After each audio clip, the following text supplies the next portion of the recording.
नौकरियां जाने वाली हैं बड़ी तादाद में। जो आने वाली दिवाली है वो हमारे लिए भारी कठिनाई भरी हो सकती है।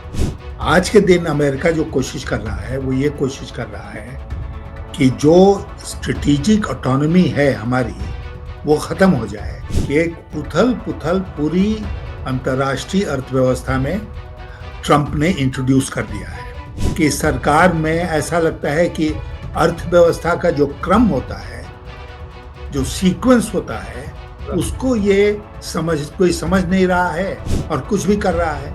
और कुछ भी इसलिए कर रहा है कि सरकार के लिए चुनाव जीतना सबसे महत्वपूर्ण है। ये सरकार का सारा प्रयास ये है कि नेहरू के जमाने से शुरू करके और आज तक उसको खींच के ले आओ और लोगों को बिल्कुल जो भूतकाल है, पास्ट है, उसी में फंसा के रखो ताकि लोग वर्तमान के बारे में नहीं सोच सके।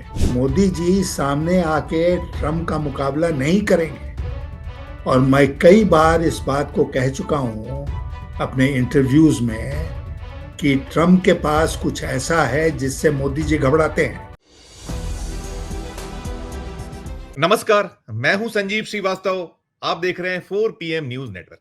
मित्रों, यूं तो हम सोमवार से और शुक्रवार तक शाम 6 बजे लाइव रहते हैं, लेकिन आज एक खास वजह है जिसे लेकर हम लाइव करने जा रहे हैं। और वो जो वजह है उसमें जो भारत की अर्थव्यवस्था है, जिसे डोनाल्ड ट्रंप ने मृतप्राय बताया है, और उनके इस बयान के बाद हड़कंप मचा हुआ है। क्योंकि दुनिया में जो भारत की एक कहीं साख रही, और ये माना जाता रहा है कि दुनिया के सबसे बड़े बाजार के रूप में अलग अलग जो देश हैं, मुल्क हैं, वो देखते हैं भारत को। लेकिन ट्रंप का ये कह देना, रूस के साथ उन्होंने कहा है कि जो हमारी इकोनॉमी है वो डेड हो चुकी है।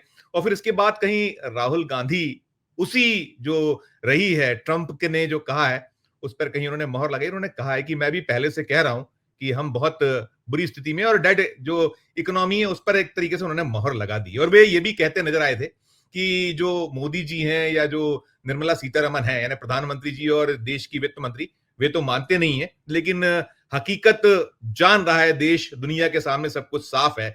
और खास बात यह है कि ट्रंप लगातार कहीं ना कहीं जो मोदी जी अपना मित्र कहते रहे हैं, वो माय डियर ट्रंप, तो निरंतर परेशान कर रहे हैं, हलाकान कर रहे हैं, हैरान कर रहे हैं। और खास बात यह है कि चाहे ट्रंप ये कहें कि जो भारत और पाकिस्तान के बीच संघर्ष हुआ था उसमें सीज फायर उन्होंने कराया, और वो 2 दर्जन से ज्यादा बार कह दें, फिर भी कहीं चुप्पी साधे रहते हैं मोदी जी। और अब इतना बड़ा जब मसला मामला हुआ, तब भी वो संसद चल रहा है, सत्र चल रहा है, सामने नहीं आया। और उन्होंने कहीं यही एक दलील दी कि जो उनके अपने आगे कर दिया गया, उनके अपने कॉमर्स मिनिस्टर को, कॉमर्स मिनिस्टर ने दलीलें दी और बताया कि नहीं, हम ऐसी स्थिति में नहीं है, हम बहुत ठीक स्थिति में है, तमाम है। वैसे खजाने की हालत तो खस्ता है यदि हम उठाकर देखें तो। जब 2014 में मोदी जी ने संभाला था भारत को, प्रधानमंत्री जब बने थे, तो देश पर 49 लाख करोड़ का कर्ज था। और जब कर्ज होता था तो वो कहते थे कि क्या कुछ हो रहा है, और कर्ज लेकर जो है कहीं घी पिया जा रहा है और सारा कुछ देश चल रहा है। आज 225 लाख करोड़ का कर्ज हो चुका है। ये दृश्य है। ठीक है, कर्ज लेना पड़ता है, विकास करना है, लेकिन जो उस प्रोपोर्शनेट जहां हम खड़े होना चाहिए, ठीक है, चौथी अर्थव्यवस्था का दावा करते हैं, लेकिन सबके बाद कहीं यह निकल कर आए कि हमारी इकोनॉमी डेड हो चुकी है, तो चिंता का विषय तो होता ही होता है। और इसी चिंता, जो इससे जुड़े बहुत सारे सवाल हैं, तमाम प्रश्न हैं, इन्हीं सबको जानने, बूझने, समझने की चलेंगे एक बहुत बहुत खास मेहमान के पास। सबसे पहले उन्हें जोड़ना चाहूंगा। जुड़ गए हमसे, आपने पहचान लिया होगा, आप हैं यशवंत सिन्हा साहब। परिचय की तो कोई आवश्यकता है नहीं। एक सीनियर ब्यूरोक्रेट, जो रिटायर्ड सीनियर ब्यूरोक्रेट हैं, 1960 दशक के जो है आईएएस, रिटायर्ड आईएएस अफसर के साथ साथ आप बहुत सारे अलग अलग पदों पर पहले रहे, और जो राजनीति में भी आपका एक बहुत उच्च पदों पर आप रह चुके हैं। अटल बिहारी वाजपेयी जी की सरकार में आप देश के वित्त और विदेश मंत्री जैसी भूमिका में रहे, और तमाम रहा। मैं बहुत स्वागत करूंगा सर, और बिना कुछ भूमिका के सबसे पहला प्रश्न यही होगा, क्योंकि चिंता बहुत है, क्या सचमुच में हमारी इकोनॉमी डेड हो चुकी है, जो ये निकल कर आ रहा है? पहली प्रतिक्रिया इस पर, फिर मैं करता हूं आगे सवाल जवाब। यशवंत सिन्हा साहब। बहुत धन्यवाद संजीव जी, मुझे इस शो में लेने के लिए। मेरी पहली जो प्रतिक्रिया है वो ये है कि ट्रंप सही नहीं बोल रहे हैं। हाल के दिनों में ट्रंप बहुत सारा उन्होंने उलूल जुलूल बातें की हैं जिनका न सिर है न पैर है। और भारत की और रूस की अर्थव्यवस्था को कह देना कि दोनों डेड इकोनॉमीज हैं, मरी हुई अर्थव्यवस्थाएं हैं, वो ठीक नहीं है। क्या मैं कहूं कि अर्थव्यवस्था में सब कुछ बहुत बढ़िया है? वो भी ठीक नहीं है। सत्य कहीं बीच में है। राहुल गांधी सरकार को घेरने की कोशिश पार्लियामेंट में लगातार करते रहे हैं, तो स्वाभाविक है कि ये जो बड़ा मुद्दा उनको ट्रंप ने दिया है उसको लेकर वो आगे बढ़ने का प्रयास करेंगे, और उन्होंने किया भी है। उन्होंने ट्रंप से सहमत होते हुए इस बात को कहा है कि हाँ, भारत की अर्थव्यवस्था मरी हुई है। मैं उतनी दूर तक तो नहीं जाऊंगा। मैं कहूंगा ये कि भारत की अर्थव्यवस्था में आज के दिन बहुत सारी कठिनाइयां हैं, समस्याएं हैं। भविष्य जो है वो बहुत प्रश्न चिन्ह उस पर लगा हुआ है। और एक तरफ सरकार जो है वो कह रही है और सरकार के प्रवक्ता कह रहे हैं कि सब कुछ बिल्कुल ठीक ठाक है, इतनी बढ़िया अर्थव्यवस्था तो कभी चली ही नहीं थी। और दूसरी तरफ ट्रंप और राहुल गांधी कह रहे हैं कि मरी हुई अर्थव्यवस्था है। एक मैं तथ्य जो आपके सामने रखना चाहता हूं, प्लीज। वो ये रखना चाहता हूं कि जिस अर्थव्यवस्था में 140 करोड़ लोगों में 80-82 करोड़ लोगों को मुफ्त का खाना सरकार दे, यस सर। क्या हम कहेंगे कि ये अर्थव्यवस्था बहुत अच्छी अर्थव्यवस्था है? जाहिर है कि नहीं कहेंगे। सर तो या तो सरकार कहे कि भाई हम मुफ्त अर्थव्यवस्था है, मुफ्त में भोजन इसलिए दे रहे हैं कि हमको उसमें पॉलिटिकल लाभ होता है, इसलिए हम सरकार के जो रिसोर्सेज हैं, संसाधन है, उनका दुरुपयोग करके अपने वोट को स्थिर करने के लिए हम मुफ्त में भोजन दे रहे हैं। और नहीं तो ये स्वीकार करे कि अगर हम उनको मुफ्त में भोजन नहीं देंगे तो ये 80 करोड़ लोग जो हैं उसमें से बहुत सारे लोग भूखे पेट रात को सोने के लिए विवश होंगे। और वो रात को अगर विवश होंगे भूखे पेट सोने के लिए, तो जाहिर है कि अर्थव्यवस्था में बहुत कोई संगीन, बहुत ही सीरियस कोई कठिनाई है। और मैं आपसे कहूं कि कठिनाई क्या है? सबसे बड़ी कठिनाई जो है वो है बेरोजगारी की। बेरोजगारी इसलिए है कि जो मैन्युफैक्चरिंग सेक्टर है, जिसमें सबसे ज्यादा रोजगार दुनिया के कई देशों में हुआ, खास करके चीन में बराबर लोग ये कहते हैं कि चाइना में मैन्युफैक्चरिंग सेक्टर ग्रो किया तो एम्प्लॉयमेंट ग्रो किया। भारत में मैन्युफैक्चरिंग सेक्टर की स्थिति आज के दिन ठीक नहीं है, तो इसलिए वहां ग्रोथ नहीं हो रहा है। मैंने आपसे कहा कि बहुत निचले कोटि के जो जॉब्स हैं वो, उसमें थोड़ी बहुत हो सकता है बढ़त हो कि वो डिलीवरी बॉयज जो हैं, जो लोगों को सामान पहुंचाते हैं, खाना पहुंचाते हैं, ये कोई जॉब क्रिएशन नहीं हुआ। तो इस तरह का जॉब क्रिएशन हुआ है। पकौड़ा बनाने वाले शायद ज्यादा पकौड़ा बना रहे हैं, लेकिन ये जॉब क्रिएशन नहीं है। जॉब क्रिएशन उस समय होगा जब हमारा इंफ्रास्ट्रक्चर सेक्टर मजबूती से आगे बढ़ेगा, उसमें रोजगार का सृजन होगा। जब हमारा मैन्युफैक्चरिंग सेक्टर आगे बढ़ेगा, उसमें रोजगार का सृजन होगा। और जब देश का जो प्राइवेट सेक्टर है वो काफी मात्रा में इन्वेस्टमेंट करेगा।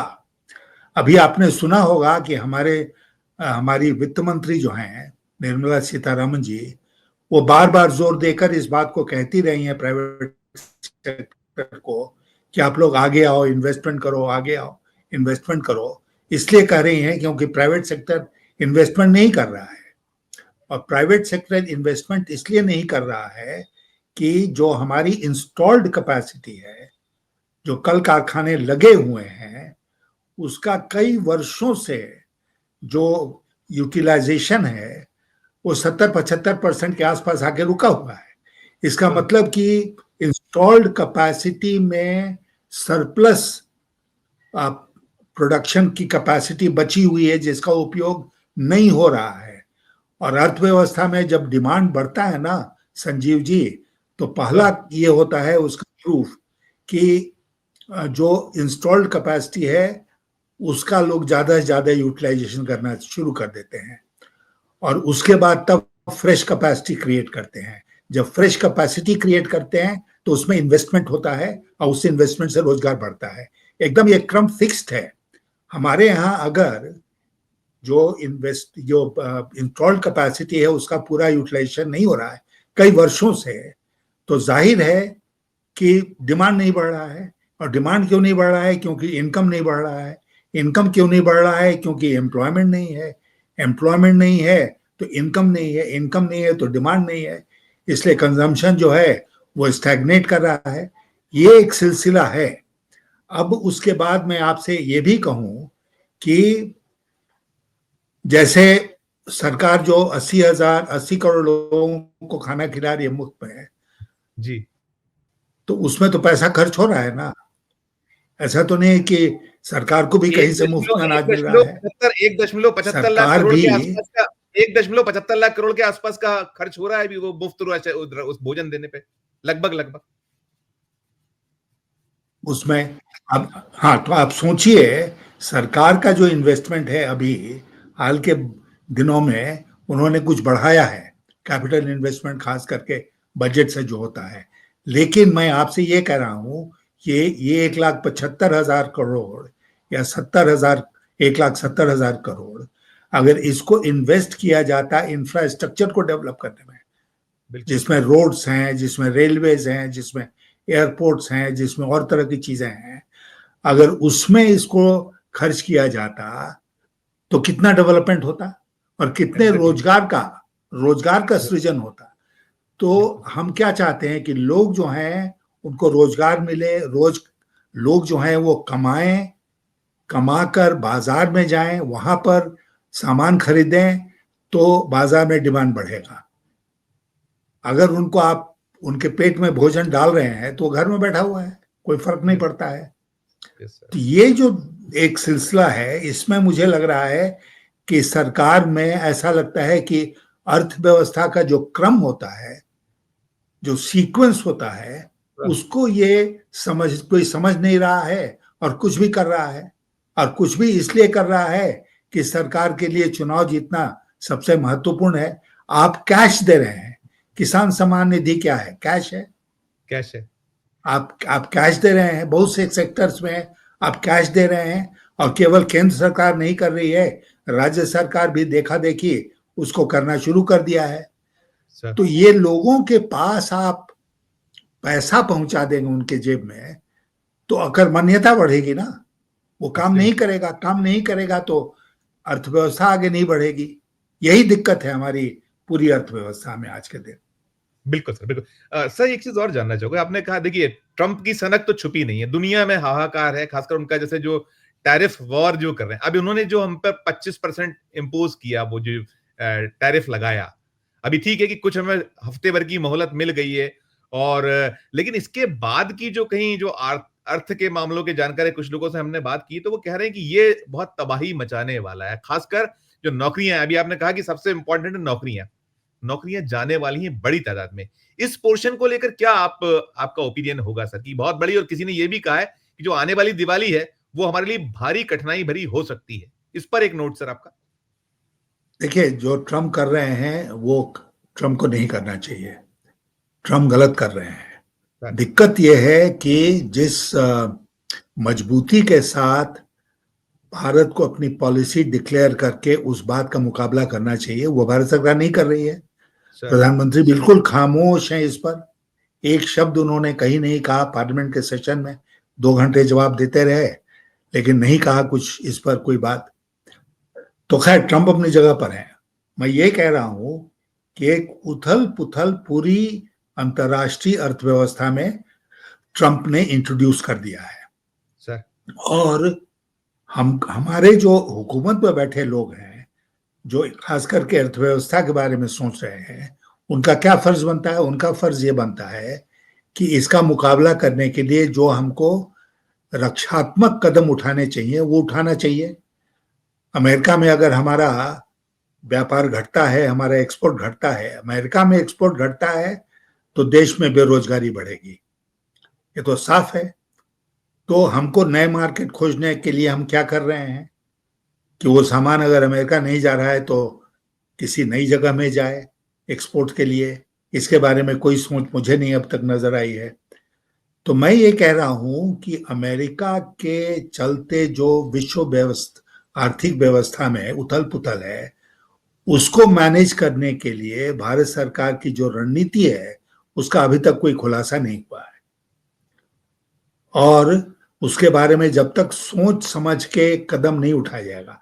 मैं आपको एक उदाहरण देता हूं। अटल बिहारी वाजपेयी जी जब थे प्रधानमंत्री, आपको याद होगा उन्होंने परमाणु परीक्षण कर दिया। शुरू में ही सरकार के 2 महीने हुए थे, उसमें उन्होंने परमाणु परीक्षण कर दिया। परमाणु परीक्षण करने के बाद बहुत सारे जो देश थे दुनिया के, जिसमें यूरोप के भी देश थे, अमेरिका भी था, उन लोगों ने हमारे ऊपर आर्थिक प्रतिबंध लगा दिया। आर्थिक प्रतिबंध का बहुत बुरा असर हमारी अर्थव्यवस्था के ऊपर पड़ सकता था। Yes sir. लेकिन उसको कम करने के लिए हम लोगों ने तत्काल कदम उठाए ताकि हमारे अर्थव्यवस्था के ऊपर वो प्रतिकूल प्रभाव नहीं पड़े। तो मैं ये आपसे कह रहा हूं कि अंतर्राष्ट्रीय स्तर पर अक्सर ऐसे कुछ डेवलपमेंट्स होते हैं जिसके ऊपर आपका कंट्रोल नहीं है, लेकिन आपका कंट्रोल है कि हम अपनी अर्थव्यवस्था में जो नीतियां हैं उनको ऐसे निर्धारित करें कि उस परिस्थिति का हम मुकाबला कर सकें। हमको लगता है कि इसका आज के दिन हमको सर्वथा अभाव नजर आ रहा है सरकार में। Right sir, right. दूसरा चीज जो तेल को लेकर जो है, ट्रंप ने जैसे कहा, 2 चीजें उन्होंने कही। एक तो आप रूस से सैन्य हथियार नहीं खरीदिए, वो बंद करिए आप। और सेकंड वन, रूस से जो आप तेल खरीद रहे हैं और उसके साथ साथ जब खाड़ी मुल्क से कुछ खरीदने, जैसे ईरान से खरीदने जैसी स्थिति सामने आई, तो उन्होंने हमारी जो 6 तेल कंपनियां थी निजी क्षेत्र की, उनको बंद कर दिया, उनको ब्लैकलिस्ट कर दिया। अब जो आने वाले दिन हैं, जिस तरीके से निगाह नजर रखे हुए हैं, हमारे पास विकल्प क्या? दूसरा, फिर हमारी जो सरकार पर केंद्रित या सरकारी जो तेल एजेंसी है, उनका क्या कुछ हश्र होने वाला है? हम 51 लाख बैरल जो कच्चा तेल है हर दिन खरीदते हैं, क्रूड ऑयल।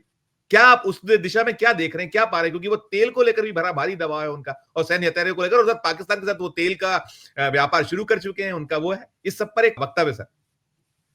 2 बिंदु मैं आपके सामने रखना चाहता हूं। नंबर 1, भारत जब से आजाद हुआ 1947, उस समय से भारत एक नीति पर चला है कि हमारी देश की जो पॉलिसी बनेगी वो स्ट्रेटेजिक ऑटोनॉमी के ऊपर बेस्ड होगी। सर, हिंदी में कहा जाए तो रणनीतिक स्वायत्तता, सर, कि हमारी पॉलिसी हम बनाएंगे। दुनिया के किसी देश का यह अधिकार नहीं बनता है कि वो कहे कि तुम ये पॉलिसी मत बनाओ, ये पॉलिसी बनाओ। वो हमारा अधिकार क्षेत्र है, हम उसमें जैसे चाहें उस तरह की नीति बना सकते हैं और हम अपने अनुसार वो नीति बनाएंगे। आज के दिन अमेरिका जो कोशिश कर रहा है वो ये कोशिश कर रहा है कि जो स्ट्रेटेजिक ऑटोनॉमी है हमारी, वो खत्म हो जाए और हम अमेरिका के कहने पर अपनी नीतियां बनाएं। अब हम तेल कहां से खरीदेंगे? तेल अगर हमको सस्ता मिल रहा है रूस से, तो हम वहां से क्यों नहीं खरीदेंगे? तेल अगर हमको मिल रहा है ईरान से अच्छे टर्म्स पर, तो हम ईरान से क्यों नहीं खरीदेंगे? इसलिए नहीं खरीदेंगे क्योंकि ट्रंप साहब रूस को पसंद नहीं करते हैं, या ट्रंप साहब का संबंध ईरान के साथ बहुत अच्छा नहीं है, उससे हम लोगों का क्या लेना देना है? तो इसलिए वहां पर ट्रंप जो है वो सीमाएं लांघ रहे हैं और भारत को इसका मुकाबला कड़ाई से करना पड़ेगा। तो एक तो था स्ट्रेटेजिक ऑटोनॉमी की बात, कि उसको हमको किसी हालत में सरेंडर नहीं करना चाहिए, और इसका सबसे बड़ा टेस्ट आएगा जबकि ट्रंप के साथ और यूएस के साथ हमारा ट्रेड का समझौता होगा। ट्रेड के समझौते में देखने वाली बात यह होगी कि हमारा जो एग्रीकल्चर सेक्टर है उसको हम बचाने के लिए क्या प्रयास करते हैं। अभी तक जितने राउंड्स ऑफ ट्रेड नेगोशिएशंस हुए हैं इंटरनेशनल स्तर पर, उसमें भारत ने मजबूती के साथ अपने एग्रीकल्चरल सेक्टर को बचाया है, और भी मुल्कों ने बचाया है। एडवांस मुल्कों ने भी बचाने की कोशिश, अमेरिका और यूरोपियन संघ ने बचाने की कोशिश की है, हम नहीं बचाने की कोशिश की है। तो हम भूखे भेड़ियों के सामने अपने एग्रीकल्चर को नहीं फेंक देंगे कि जो उनको खाना है खा जाए, बर्बाद कर दे।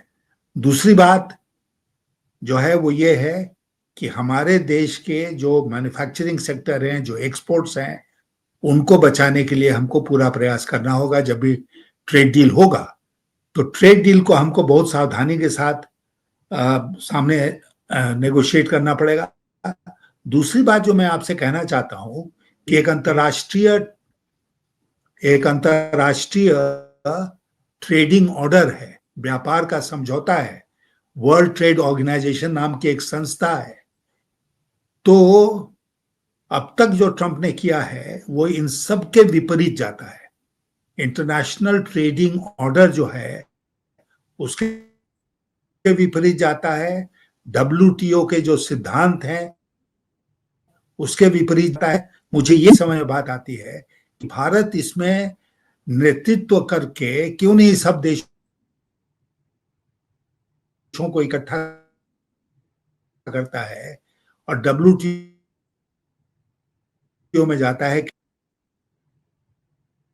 कि ट्रम्प जो कर रहे मुझे लगता है नेटवर्क की कुछ समस्या वो हो रही है, गलत। नेटवर्क की शायद जी कुछ नेटवर्क थोड़ा फंस रहा है, कुछ नेटवर्क था प्रॉब्लम, हल्का सा नेटवर्क का समस्या हो लेकिन रहा है। आप हम लोग अगर चलो अभी समझौता करते हैं तब। जी आप बोलिएगा, आपका कुछ नेटवर्क प्रॉब्लम कर रहा था, नेटवर्क कुछ दिक्कत कर रहा था मुझे लगता है। हाँ कुछ, हाँ जी नेट हाँ जी तो हाँ जी, नहीं, उसको दोहरा दीजिएगा सर, आखिरी मैं आखिरी में यही कुछ कह रहा चीजें। था जी मैं यही कह रहा था कि भारत ने समय समय पर न केवल विकासशील देशों का बल्कि अन्य देशों को साथ लेकर दुनिया की बड़ी ताकतों का मुकाबला किया है, खास करके यस व्यापार के क्षेत्र में, न्यूक्लियर क्षेत्र में। तो हम इस बार क्यों नहीं वो काम कर रहे हैं? हम क्यों नहीं दुनिया के देशों को इकट्ठा कर रहे हैं, खास करके जो विकासशील देश हैं, कि भाई ट्रम्प जो कर रहे हैं वो सही नहीं कर रहे हैं और चलो हम लोग WTO में चलते हैं और वहां पर हम ट्रम्प के खिलाफ जो सही बातें हैं उसको हम रखने का प्रयास करते हैं। इसमें बिल्कुल चूक गया है भारत। राइट, नहीं वही उसमें विश्व गुरु होते हुए हम दुनिया के देशों का नेतृत्व नहीं कर सकते हैं। बिल्कुल विश्व नहीं गुरु आप हैं लेकिन हमारा कोई चेला नहीं है। बिल्कुल सही कह रहे थे, हम यही तो देख रहे हैं। अभी जब हम भारत और पाकिस्तान के बीच संघर्ष हुआ तो हमें हमारी दिख गया था कि अरे मोदी साहब तो निरंतर विदेश यात्राएं करते हैं और उसमें कीर्तिमान स्थापित कर रहे हैं, उन्हें दुनिया के बहुत सारे मुल्क पुरस्कार पे पुरस्कार दिए चले जा रहे हैं और स्वागत पे स्वागत, बुलावा पे बुलावा सब हो रहा है। और जब हमारे तकलीफ में आते तो कोई खड़ा हमारे साथ होता नहीं है। सर अब मैं सवाल यही करने जा रहा हूं, लेकिन उसके पहले पीयूष गोयल का वो बयान सुना तो आपने कहा कि मोदी जी क्यों कुछ नहीं बोलते हैं, क्यों खामोश है। बड़ा सवाल यही है। पीयूष गोयल ने कुछ कहा है जो इसी सब पर, एक वो सुनिएगा आप। India has rapidly transformed from being one of the fragile five to the fastest growing major economy in the world. We have risen from the 11th largest economy to one of the top 5 economies, driven by our reforms, hard work of our farmers, MSMEs, and entrepreneurs. It is also widely expected that we will become the third largest economy in a few years. Today, international institutions and economists see India as the bright spot in the global economy. India is contributing to almost 16% of global growth. या उसकी बहुत आवश्यकता नहीं, लेकिन साथ में एक ये भी है जो सबसे बड़ा सवाल है, जो राहुल गांधी ने भी कहा था कि आए सदन में और बोल दें वे कि ट्रम्प झूठ बोल रहे हैं। ये विरोध क्यों नहीं हो पा रहा? इसके पीछे क्या, आप कौन सी नस दबी हुई है हमारी, क्या देखते हैं हम? मैं उस प्रश्न का जवाब दूंगा, लेकिन एक टिप्पणी करना चाहूंगा जो कि पीयूष गोयल जी ने कहा संसद में, वो ये है कि इस सरकार की एक फितरत है कि जो अच्छी अच्छी बातें हैं वही करो, समस्याओं से ध्यान भटकाने के लिए। तो इसमें पूरी चीज में उन्होंने समस्याओं से ध्यान भटकाने का प्रयास किया है और जो अच्छी अच्छी बातें हैं उसको बोल दिया। अर्थव्यवस्था 10वीं से ये हो गया ब्रिक्स, ब्रिक्स क्या है? ब्रिक्स जो है एक सम्मेलन था, एक नाम दिया गया, एक गोल्डमैन सैक्स की एम्प्लॉई थी महिला, उसने कहा BRICS, Brazil, Russia, India, China, South Africa, तो ब्रिक्स हो गया। उसी तरह फ्रेजाइल 5 जो है, ये उसी तरह किसी का नाम दिया हुआ है। एक जमाना था जबकि देश, दुनिया की कई अर्थव्यवस्थाएं मुश्किल में थी, भारत की भी मुश्किल थी, तो उसमें एक फ्रेजाइल 5 का चल पड़ा नोमेनक्लेचर नाम, तो उससे याद दिलाना कि फ्रेजाइल 5 था, उससे देखो हम कहां पहुंच गए। क्या मतलब है आज के दिन इसका? ये सरकार का सारा प्रयास ये है कि नेहरू के जमाने से शुरू करके और आज तक उसको खींच के ले आओ और लोगों को बिल्कुल जो भूतकाल है, पास्ट है, उसी में फंसा के रखो ताकि लोग वर्तमान के बारे में नहीं सोच सके। ये क्यों नहीं कहा पीयूष गोयल ने कि हम 80 करोड़ लोगों को मुफ्त में भोजन दे रहे हैं? उसका क्या कारण है? ये नहीं कहेंगे। तो खैर, वो अपनी जगह पर है। आपका सवाल क्या था, मैं भूल गया। मैंने कहा मोदी जी खामोश चुप क्यों है, वो क्यों नहीं हाँ, सामने आके नहीं, वो कभी नहीं बोलेंगे। मोदी जी सामने आके ट्रम्प का मुकाबला नहीं करेंगे। और मैं कई बार इस बात को कह चुका हूं अपने इंटरव्यूज में कि ट्रम्प के पास कुछ ऐसा है जिससे मोदी जी घबराते हैं। अब वो अडानी का मामला लोग कहते हैं कि है क्या, ऑफ कोर्स है, उसको बचाने का प्रयास कर रहे हैं मोदी जी। पेगासस का मामला है क्या? पेगासस इतनी खतरनाक चीज है,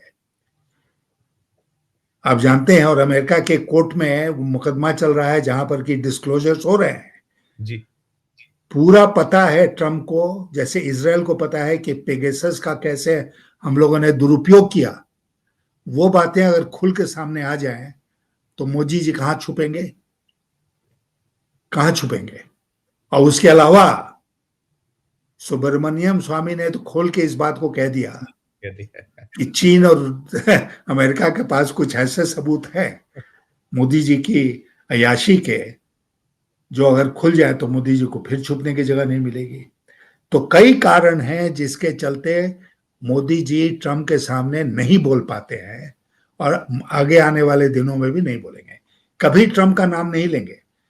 कितनी बार लोग काउंट करके बोल रहे हैं कि 12 बार कि 15 बार अपने 2 घंटे के भाषण में उन्होंने नेहरू का नाम लिया, लेकिन ट्रम्प का नाम एक बार भी नहीं लिया। बिल्कुल।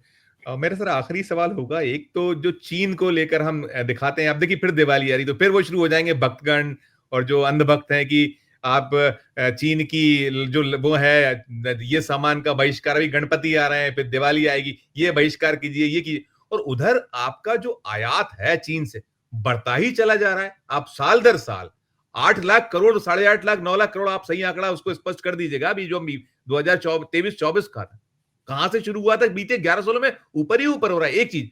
और दूसरा इसके साथ साथ ये भी है सर कि हम देखिए देश प्रमुख है, मोदी जी कहते जरूर है नेशन फर्स्ट, लेकिन कहीं वो उसको वास्तविकता में अंगीकार करते, देश को ये बतलाते, जताते, फैसले लेते नजर नहीं आते। तो ऐसे में जो इतनी स्थितियां बदतर हैं, बुरी हैं, आपने बताया कि हम वो डेड में तो नहीं है, लेकिन डेड के आसपास पहुंचने जैसी स्थिति में कहीं वो ध्वनित होता है, या उस तरफ बढ़ रहे हैं बहुत तेजी से, ये भी ध्वनित होता है। तो आपका एज ए पूर्व वित्त मंत्री, ठीक है, वो अब कम से कम देश को बचाने के लिए आपकी ऐसी 2-3 राय क्या होंगी कि ये करिए तो बच जाएगा देश? देखिए, सबसे पहले तो हम लोगों को वो परिस्थिति बनानी पड़ेगी कि प्राइवेट सेक्टर का इन्वेस्टमेंट बढ़े। उसके पहले हमें ये करना पड़ेगा कि देश में डिमांड बढ़े, जिसमें कि जो इंस्टॉल्ड कैपेसिटी पूरी तरह से यूटिलाइज नहीं हो रहा है, उसका यूटिलाइजेशन हो। वो गब्बर सिंह टैक्स जिसे राहुल गांधी कहते हैं, जीएसटी को लेकर भी उसमें आप कहीं उसमें इंक्लूड जीएसटी तो मैंने, देखिए, जीएसटी के बारे में मेरी राय ये है कि बहुत ही गलत ढंग से जीएसटी को बनाया गया।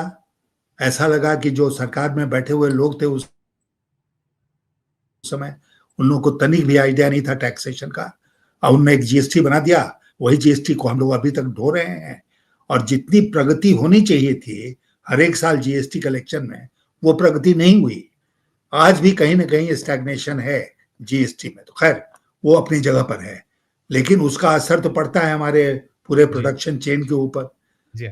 तो वो गलत उसका जो प्रभाव है वो पड़ रहा है। Yes sir. तो इसलिए मैं आपसे कहूं कि जो क्रम है अर्थव्यवस्था का, उसको समझते हुए हम लोगों को क्या करना चाहिए? हम लोगों को सबसे पहले कैपिटल इन्वेस्टमेंट जो है सरकार का और प्राइवेट सेक्टर का, उसको बढ़ाना चाहिए, ताकि पूरी इंस्टॉल कैपेसिटी का यूटिलाइजेशन हो, नई कैपेसिटी का क्रिएशन हो। उसके लिए क्या है? उसके लिए डिमांड बढ़ाना पड़ेगा। डिमांड इकोनॉमी में दो प्रकार का डिमांड होता है, एक इन्वेस्टमेंट गुड्स का डिमांड और एक कंजम्पशन गुड्स का डिमांड। अब इन्वेस्टमेंट गुड्स का डिमांड में जैसे सीमेंट, लोहा और इस तरह की चीजें हैं, इसका डिमांड बढ़ता है जब आपकी अर्थव्यवस्था में गति आती है, बहुत सारा डेवलपमेंट का काम होता है, तो ये बढ़ेगा, इसकी खपत बढ़ेगी। दूसरा है कि कंजम्पशन डिमांड, कि लोगों के पॉकेट में पैसा आएगा तो लोग बाजार में जाएंगे और वहां सामान खरीदेंगे, तो कंजम्पशन डिमांड बढ़ेगा। हम लोगों ने जो नीति जिस पर हम चले थे, सारी दिक्कतों के बावजूद अटल जी की सरकार में, वो हमने प्रयास ये किया था कि हम पहले इन्वेस्टमेंट डिमांड बढ़ाएं।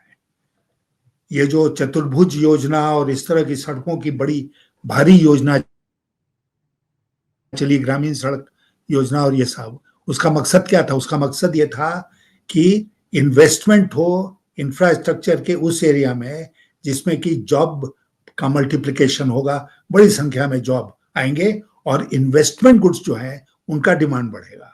तो इन्वेस्टमेंट गुड्स का डिमांड बढ़ा, फिर उसके बाद एम्प्लॉयमेंट क्रिएशन हुआ, फिर उसके बाद कंजम्पशन डिमांड बढ़ा। कंजम्पशन डिमांड बढ़ा तो वो जो इंडस्ट्रीज हैं कंजम्पशन की, उसमें गति आई और इस तरह पूरी अर्थव्यवस्था में गति आई और पूरी अर्थव्यवस्था सारी दिक्कतों के बावजूद आगे बढ़ती रही। 8 जब हम लोगों ने सरकार डेमिट किया, सरकार छोड़ा 2008 में, तो 2 साल तक लगातार देश की अर्थव्यवस्था, 2004 में, तो 2 साल तक उसके पहले हमारी अर्थव्यवस्था 8% से ऊपर चल रही थी। अभी दुनिया के लोग कह रहे हैं कि हम मिडिल इनकम ट्रैप में फंस गए और हम कह रहे हैं कि हम तीसरी अर्थव्यवस्था, चौथी अर्थव्यवस्था। इसका कोई मतलब नहीं है। मतलब है कि हम 140 करोड़ के देश हैं, हमारा पर कैपिटा इनकम कहाँ है? हम विकसित भारत की बात करते हैं 2047 में, क्या हम अचीव कर पाएंगे? बिल्कुल बिल्कुल नादानी है ये कहना कि 2047 में भारत विकसित अर्थव्यवस्था बन जाएगा। हम पर कैपिटा इनकम में कहाँ खड़े हैं? तीसरी, चौथी, पांचवी कहाँ है? वो नहीं बताएंगे ये लोग। ये लोगों ने तीसरी अर्थव्यवस्था, चौथी अर्थव्यवस्था। अरे धीरे धीरे करके तो हम बढ़ेंगे ही आगे, उसमें आपका कोई कंट्रीब्यूशन हो या नहीं हो। तो ये सारी बातें हैं। मुझे लगता है कि इस सरकार को अर्थव्यवस्था के गलत आंकड़े प्रस्तुत करके, गलत बयानी करके, जैसा अभी गोयल जी ने किया, और कोशिश ये लोग यही करते हैं कि देश की जनता को गोदी मीडिया के का सहारा लेकर बराबर दिग्भ्रमित करके रखा जाए, ताकि उनका वोट हमको मिलता रहे। कंट्री का जो हो वो हो।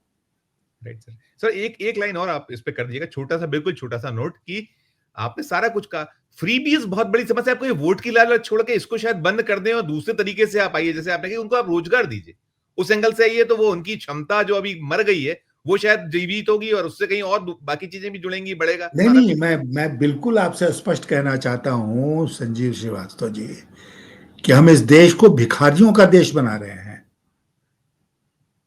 आप मुफ्त में भोजन किसको देते हैं? भिखारी को देते हैं ना।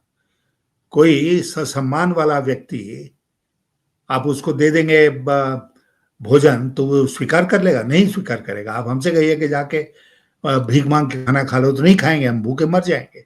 yes, लेकिन नहीं खाएंगे भीख मांग कर। लेकिन मोदी जी तो कहते हैं कि हम 35 साल 40 साल भीख मांग के खाए, तो अब देश को भीख मांग के खिला रहे हैं, देश को भिखमंगा बना रहे हैं। ये बिल्कुल गलत है। मैं इसका घोर विरोधी हूं कि कहीं पर भी आप इस तरह फ्रीबीज बांटिए और फिर ये एक रेस टू बॉटम जिसको कहते हैं वो हो जाता है, कि आप कहिए कि हम 1 देंगे, दूसरी पार्टी कहेगी हम 2 देंगे, तीसरी कहेगी हम 3 देंगे। राज्य सरकारों को बीच में होड़ लगी है कि सबसे ज्यादा फ्रीबीज कौन बांट रहा है। और ये फ्रीबीज का कल्चर, एक और तो मोदी जी उसकी शिकायत करते हैं कि भाई फ्रीबीज नहीं होना चाहिए, और दूसरी तरफ खुद 82 करोड़ लोगों को मुफ्त में भोजन दे रहे हैं। मैं इसके बिल्कुल खिलाफ हूं। और मुझे लगता है कि देश कभी भी तरक्की नहीं करेगा अगर हम इस तरह फ्रीबीज बांटते रहें, मुफ्त लोगों को सब कुछ उपलब्ध कराते रहें। आपको याद होगा ना, तमिलनाडु के एक मुख्यमंत्री थी जो लोगों को रंगीन टेलीविजन भी देती थी। जी हाँ जी हाँ तो जी हाँ। फ्री का मकान आपको मिलेगा, फ्री का खाना मिलेगा, फ्री बिजली मिलेगी, फ्री का ट्रांसपोर्ट मिलेगा, फ्री का आपको रंगीन टेलीविजन मिल जाएगा, सब कुछ फ्री मिल जाएगा। तो आपको काम करने की जरूरत क्या है। एक और आप भीख में जो मिल रहा है उसको एंजॉय कर रहे हैं, दूसरी तरफ एक अकनमन्य लोगों का देश हम पैदा कर रहे हैं। राइट। नहीं सर, बहुत यही बेबाकी के लिए हम लोग आपके कायल हैं और आपको बार बार तकलीफ देते हैं। आपने बहुत सुंदर तरीके से सारा चित्रण कर दिया और कहीं स्पष्ट कर दिया कि बिल्कुल हमारी जो इकोनॉमी है डेड तो नहीं है, लेकिन जिस तरीके से हम उस पर ध्यान नहीं दे रहे हैं, तो वो दिन दूर नहीं होगा कि यदि नहीं चेते नहीं जागे तो शायद फिर उस और निश्चित तौर पर जाके खड़े हो जाए।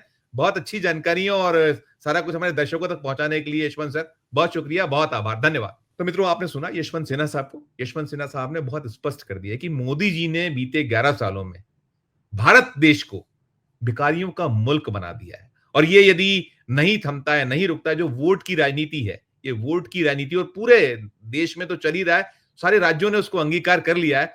और जो टैक्स पेयर का पैसा है उससे ये बांट बांट कर जो अकर्मण्य एक देश खड़ा कर रहे हैं, ये दुनिया में जो हमारी एक साख रही है भारत की, और हम जो कहते हैं कि 140-42 करोड़ का मुल्क, जिसमें अगर 140 कहें तो 280 करोड़ हाथ, वो सब बर्बाद हो जाएंगे, बेकार हो जाएंगे। तो यही चिंता थी। राहुल गांधी भी इसी तरह की चिंता करते हैं, उन्होंने भी इसी बात तरह की, लेकिन वो दूसरा जो उनका पक्ष पहलू है कि वो भी फ्री बीच क्योंकि मजबूरी हो गई, उन्हें भी कहीं रुकना थमना चाहिए। जो भी यशवंत सर ने कहा, यदि नहीं रुके थमे तो दिक्कत होगी और कुल मिलाकर फिर हम फिर नहीं खड़े हो पाएंगे। सारी चर्चा आपने सुनी मित्रों, आपकी अपनी क्या राय है इस वीडियो के कमेंट बॉक्स में जाकर जरूर अपनी टिप्पणी कीजिएगा। और चर्चा अच्छी लगी हो तो चैनल को लाइक कीजिएगा, सब्सक्राइब कीजिएगा, ज्वाइन का बटन दबाइएगा तो हमारी हौसला अफजाई होगी। प्यार और स्नेह बना रखिए और देखते रहिए 4 PM न्यूज नेटवर्क। धन्यवाद, नमस्कार।